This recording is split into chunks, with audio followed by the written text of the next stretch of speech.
Hello students, welcome to the first lecture of Water Supply and Wastewater Engineering, 6th chapter Laying out Pipes।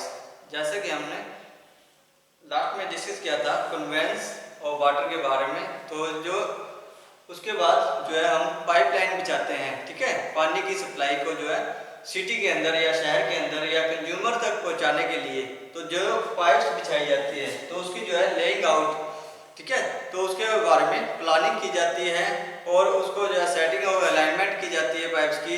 तो इन सभी चीज़ों का जो है ध्यान रखते हुए, ठीक है, अंडरग्राउंड या ग्राउंड के ऊपर जो भी पाइप्स बिछाई जाती है तो वो सभी सिचुएशन देख करके तो वो पाइपलाइन जो है बिछाई जाती है, ठीक है। तो आज हम डिस्कस कर रहे हैं कि लेइंग ऑफ पाइप्स के बारे में। लेइंग ऑफ पाइप्स, तो जो पाइप बिछाने का कार्य होता है, ठीक है, तो जो कंज्यूमर तक जो है पानी की सप्लाई देने के लिए तो जो हम उसके जो अंदर जो है पाइप्स का जो यूज करते हैं, ठीक है, अलग अलग प्रकार की जो है पाइप्स का जो है यूज कर करके तो और उसे जो है अंडरग्राउंड या ओवरग्राउंड, ठीक है, ग्राउंड के ऊपर या अंडरग्राउंड, तो दोनों में की कंज्यूमर तक जो है पानी की सप्लाई जो है प्रदान करने का कार्य करते हैं, ठीक है। तो जो पाइपलाइन बिछाई जाती है तो वो उसकी एक प्रोफाइल जो है तैयार कर दी जाती है, ठीक है। तो विभिन्न प्रकार के ऑपरेशन जो किए जाते हैं, जो लेइंग अंडरग्राउंड पाइप्स जो कौन कौन सी होती हैं, तो वो number 1 general planning of area, general planning of area.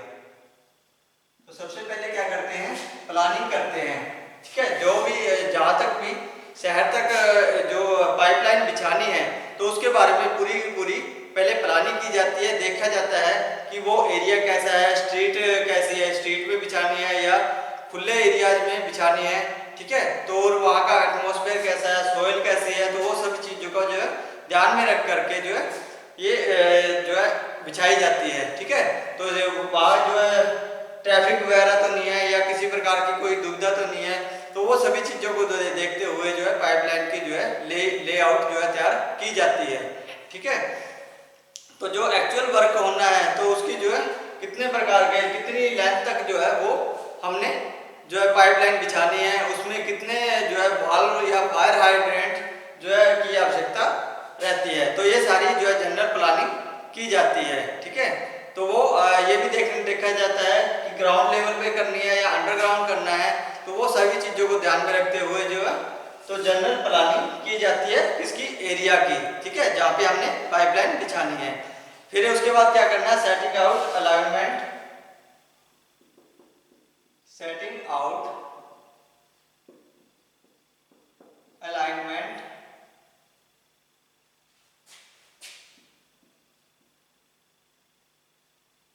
Of pipes. तो जहाँ पे हमने पाइप बिछानी है तो उसकी जो है पूरे के पूरे डिटेल्ड मैप, ठीक है, डिटेल्ड मैप जो है तैयार किया जाता है कि जो है सेंट्रल लाइन से जो है उसको जो है अर्थ के ऊपर, ठीक है, उसकी जो है पूरी की पूरी जो है प्रॉपर जो है अलाइनमेंट की जानी चाहिए, ठीक है, अलाइनमेंट की जाती है और वो मार्क कर दिया जाता है, ठीक है। तो 30 metre interval on the straight line, ठीक है, स्ट्रेट लाइन दे दी जाती है और 8 से 15 मीटर के जो है उसके अंदर कर्व बना दी जाती है, ठीक है। तो जो है special sign of should be mark on the stack where hydrant और वॉल्व्स। तो जो है पूरी की पूरा जो है मैप के अंदर जो अलाइनमेंट तैयार कर दी जाती है और उसके अंदर कितने प्रकार के जो है हाइड्रेंट दिए जाने चाहिए तो उसको भी मार्क कर दिया जाता है, ठीक है।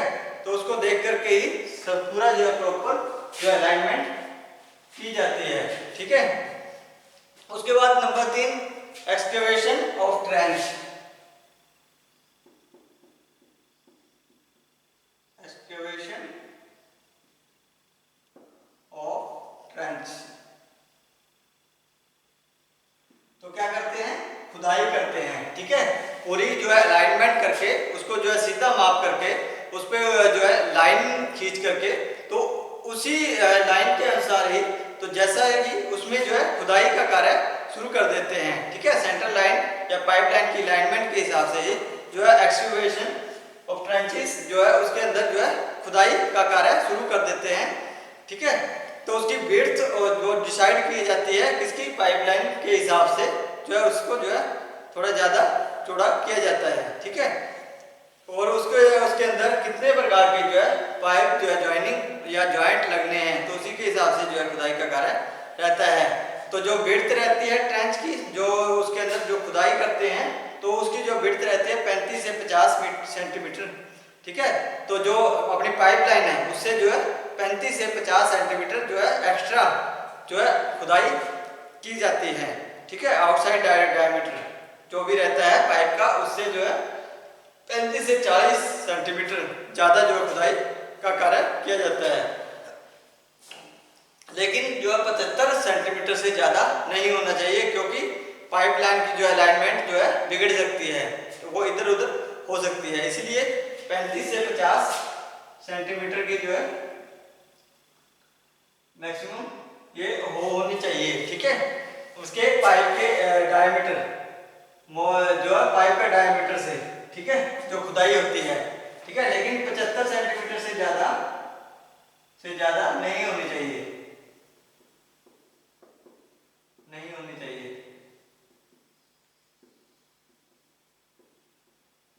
ठीक है। तो इसकी जो चौड़ाई है 75 सेंटीमीटर से ज़्यादा नहीं होनी चाहिए, ठीक है। तो ये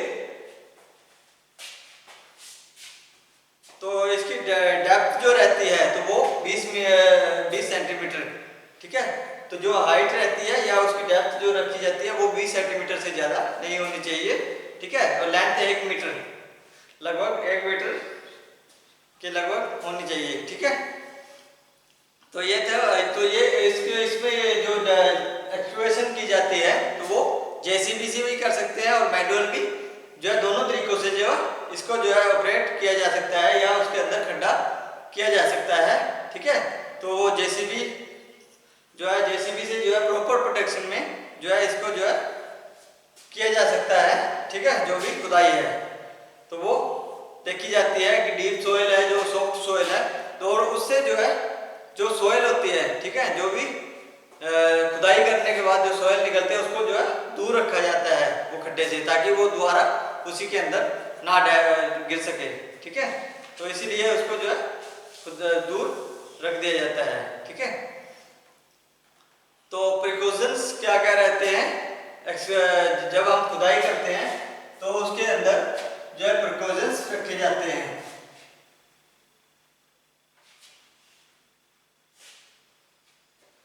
क्या क्या सावधानियां हमें बरतनी चाहिए, प्रिकॉशंस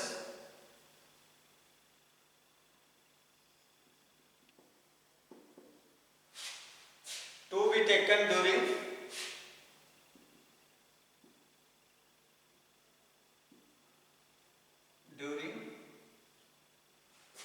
एक्सकवेशन, खुदाई के दौरान जो है जो सावधानियां बरती जानी चाहिए, ठीक है। कौन कौन सी, एक तो structure such as poles, trees या properties etcetera should be protected unless their removal is shown in the map, ठीक है। यदि वो उसके आसपास या वो उसी के दौरान जो है अगर कोई पोल आ जाता है बीच में, ठीक है, खुदाई के दौरान, या ट्रेंच आ जाता है, या ट्रीज या किसी प्रकार के वृक्ष वगैरह आ जाते हैं, ठीक है, तो उसको जो है या तो उसको अलग कर दे, ठीक है, उसको निकाल देना चाहिए या अलग कर देना चाहिए, ठीक है। उससे जो है अलग कर देना चाहिए तो मैप के हिसाब से, ठीक है। तो खुदाई का कार्य अलग कर देना चाहिए या वो पोल एक साइड में कर देना चाहिए। तो वो सारी चीजें जो ध्यान में रखनी होती है। Number 8, the structure such as poles, trees, posts, trees, properties etc. should be protected unless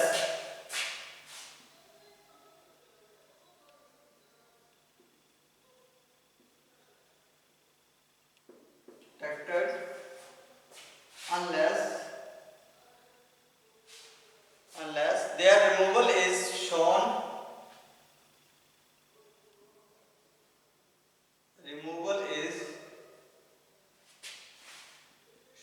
in map. ठीक है, तो उसका जो है निकालने का कार्य जो है मैप के अंदर शो होना चाहिए। ठीक है, तो the drain sewer etcetera should be protected with necessary arrangement. तो जो ड्रेन का या सीवर का पाइपलाइन बिछी हुई है तो उसको भी प्रोटेक्ट करना चाहिए, उसको भी ध्यान में रखना चाहिए कि वो पानी की जो पाइपलाइन है उससे जो है दूर रहे। ठीक है, या दूर हो या उसके साथ में ना हो। ठीक है, क्योंकि कभी भी लीकेज वगैरह हो करके तो वो पानी मिक्स हो जाएगा तो वो जो है एक खतरनाक जो है हेल्थ प्रॉब्लम का जो है कारण बनता है। ठीक है, the drain sewer etcetera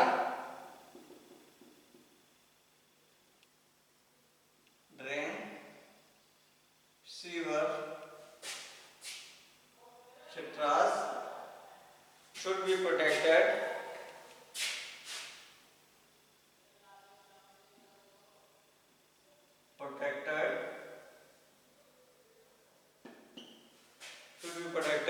with necessary arrangement।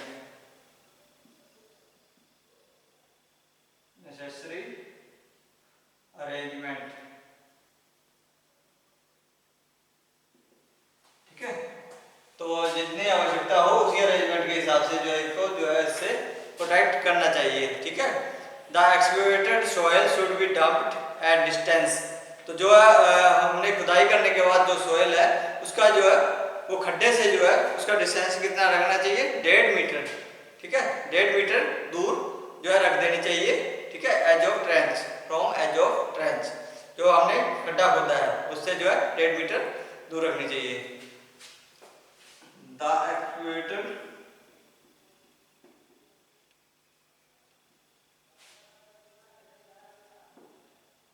soil should be dumped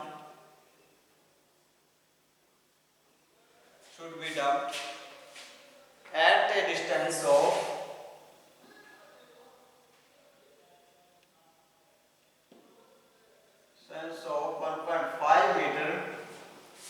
1.5 meter from the edge of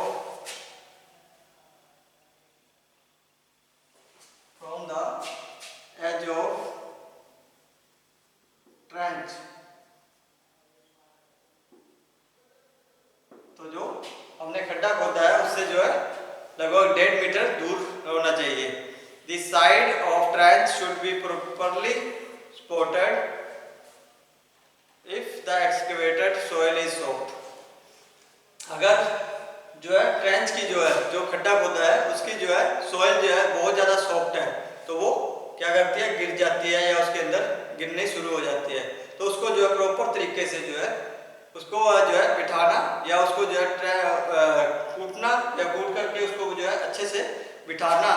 ठीक है, तो प्रॉपर तरीके से उसको जो है अरेंज कर देना पॉसिबल रहता है। ठीक है, the side of trench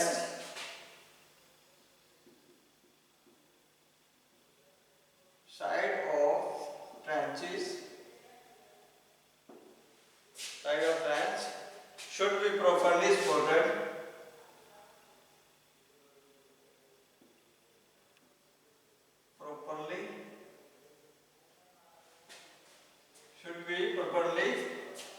spotted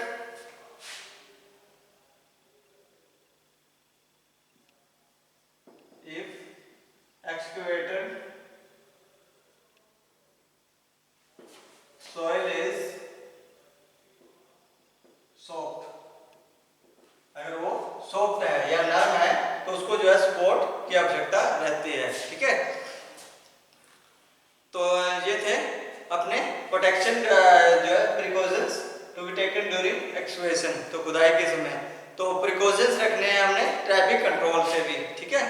तो ट्रैफिक कंट्रोल से हम कैसे प्रोटेक्शन रख सकते हैं या प्रिकॉशन देख सकते हैं, ठीक है। तो अगर ट्रैफिक जहाँ पे ज़्यादा हो तो वहाँ पे खुदाई करनी है, तो वो बहुत सारी चीज़ें जो है ध्यान में रखने की आवश्यकता रहती है, ठीक है।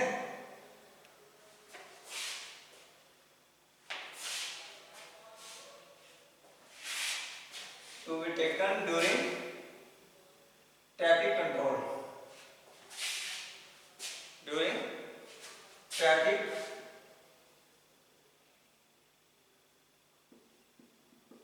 control.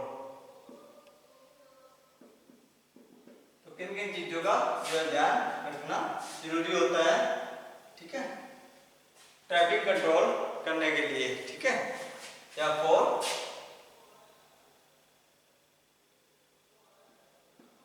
ट्रैफिक कंट्रोल, ठीक है।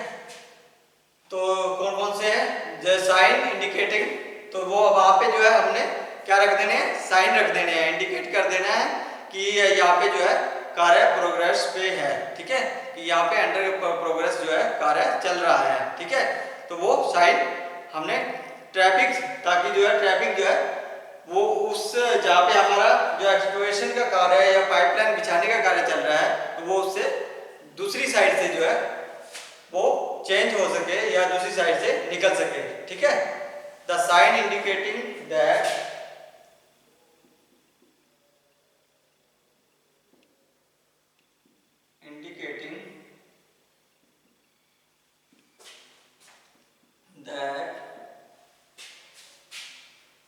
a construction work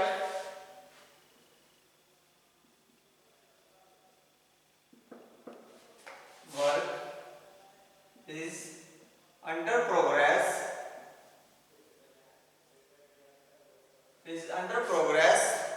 should be placed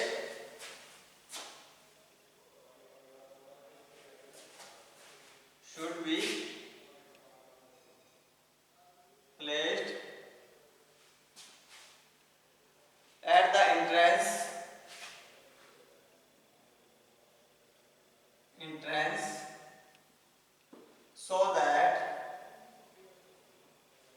so that traffic may change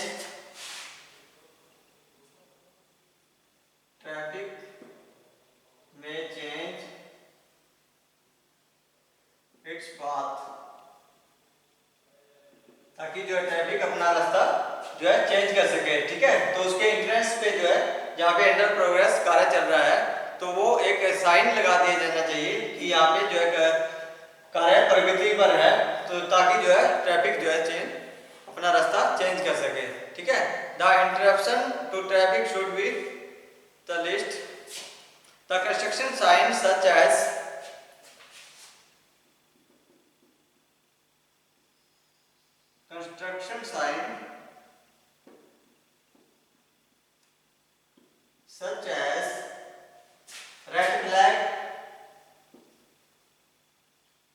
red flag, barricades,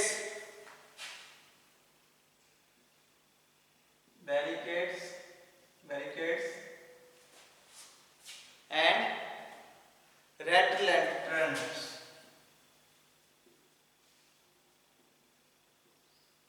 etc. ठीक है। तो जो इंडिकेटेड साइन है, तो जो रेड फ्लैग्स, बैरिकेड्स और रेड जो है लाल, जो वहाँ पे लाल साइन दे दिया जाता है, ठीक है, किसी भी खतरे का जो साइन दे दिया जाता है। तो रेड जो रहता है should be placed in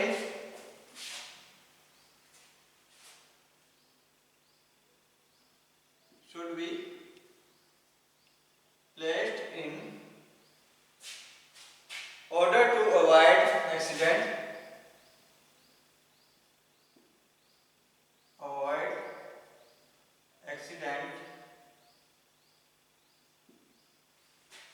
accidents and damage to the properties.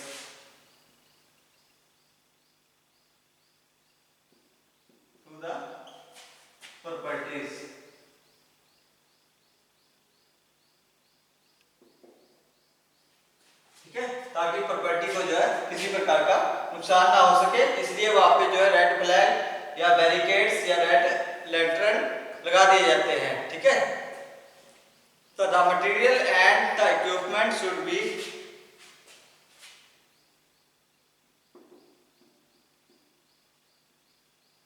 material and the equipment should be material and equipment should be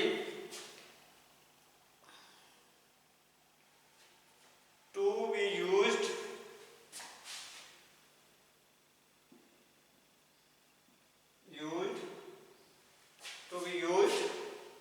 during the work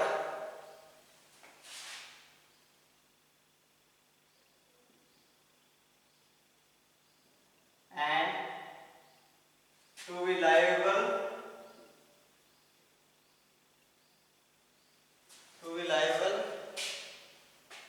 to serve as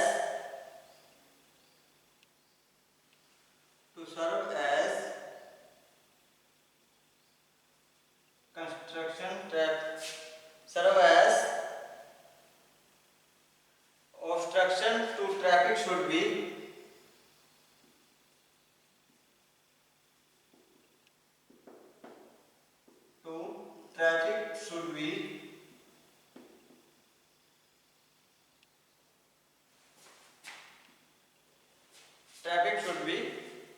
closed by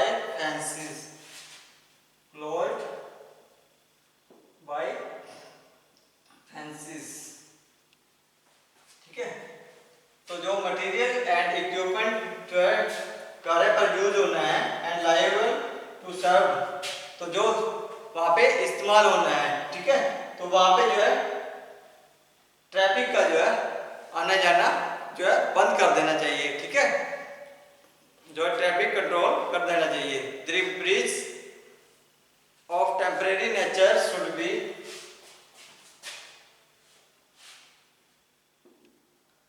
the bridge of temporary nature should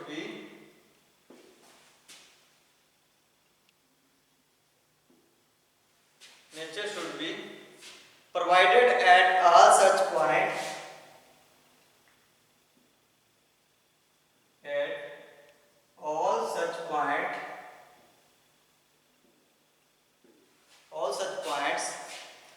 where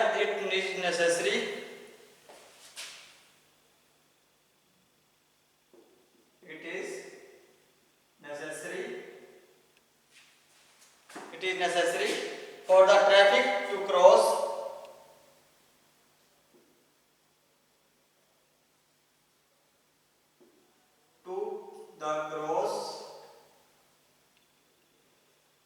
open trench,